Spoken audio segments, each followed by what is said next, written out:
하청업체 대표를 폭행한 사실이 드러난 유명 운동화 브랜드 호카 수입업체 대표가 결국 대표직에서 물러났습니다. 하지만 미국에 있는 호카 본사는 한국에서 불미스러운 사건이 발생한 걸 알고 있다며 해당 수입업체와의 계약을 전격 해지한 것으로 확인됐습니다. 먼저 원석진 기자의 단독 보도입니다. 유명 러닝화 호카의 국내 총판 대표 조성환 씨가 하청업체 대표와 직원을 불러내 무차별 폭행한 건 지난달 16일.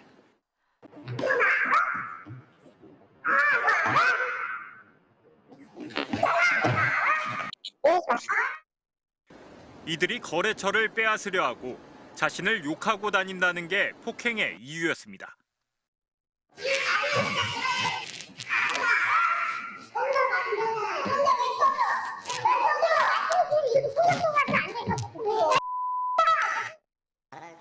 조 씨의 폭행 사실이 보도된 지난 2일 이후 호카 불매운동이 번지기 시작했습니다. 업체 측은 4일 밤 조 대표가 사안의 중대함을 무겁게 인식하고 깊이 반성하고 있다는 사과문을 발표했습니다. 하지만 파장은 가라앉지 않았습니다. 5일과 6일 이틀간 조이웍스앤코 주가는 14% 넘게 급락했습니다. 결국 조 씨는 오늘 사임했습니다.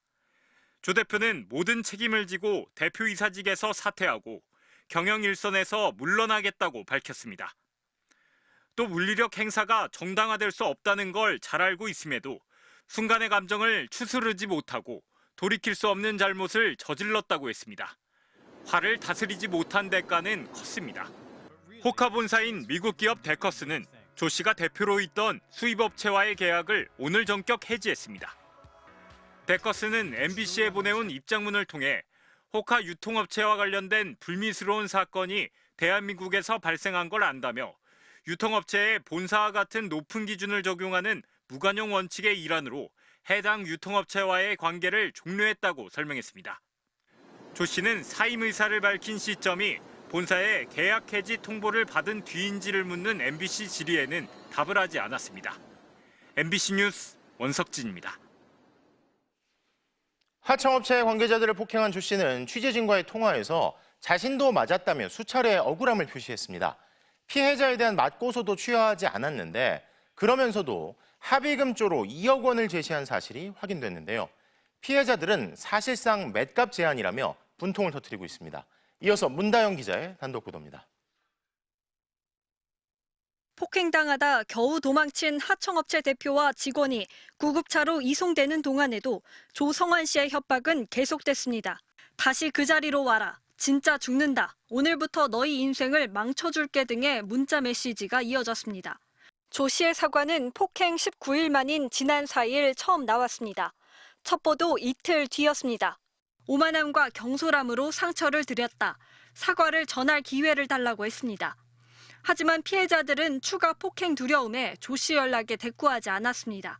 이후에도 만나자 합의하자고 종용하던 조 씨는 어제 합의금을 제시하는 메시지를 보냈습니다. 그런데 이상한 점이 있습니다. 사비로 각각 2억씩 준비할 테니 합의 좀 봐달라. 피해자들에게 직접 하는 말이 아닙니다. 조 씨가 지인에게 피해자들과 합의를 봐달라고 부탁 혹은 지시를 하는 내용입니다. 이를 전달받은 피해자들은 맷값 받고 끝내라는 강요로 느껴졌다고 했습니다. 그 맷값 줄 테니까 합의 좀 보게 해달라 이런 거죠. 참담하죠. 사퇴하는 그것도 뭐 본인 회사의 임직원들하고 그 사람들의 사과하지 저희에 대한 사과는 없었어요. 나도 몸싸움 중 목도 긁히고 허리도 다쳤다는 말도 황당했다고 합니다. 쌍방 폭행이라는 입장을 고수한 셈인데 조 씨는 피해자들에 대한 폭행 고소를 아직 취하하지 않았습니다. 조 씨 측은 프랑스에서 신발을 수입해 파는 한 러닝화 매장에 피해자들이 투자한 걸 두고 거래처를 뺏으려는 시도라고 주장했습니다. 폭행도 그 시도를 막으려다 발생했다는 겁니다. 하지만 직원 10명의 소규모 업체가 한 해 매출이 800억 원에 달하는 회사의 거래처를 빼앗는 게 가능하냐는 질문에 조 씨는 답을 하지 않았습니다. 대신 취재진을 탓했습니다. 기자님 때문에 제 인생이 다 망쳤어요. 사실도 아닌 걸 가지고. 네. 어떤 부분이 혹시 사실이 아닐까요? 경찰은 다음 주 중 조 씨를 불러 조사할 계획입니다. MBC 뉴스 문다영입니다.